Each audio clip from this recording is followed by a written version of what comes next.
পানি নিয়ে ফেরেশতাকে বলবে, ও ফেরেশতা, এই পানিটুকু জাহান্নামের গায়ে ছিটা দাও। পানিটা ছিটানোর সাথে সাথে যে জাহান্নাম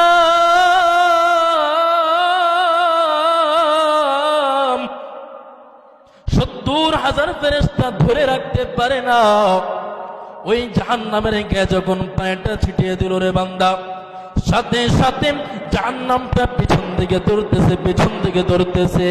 একবার ফেরেশতা বলেন, ওগো আল্লাহ,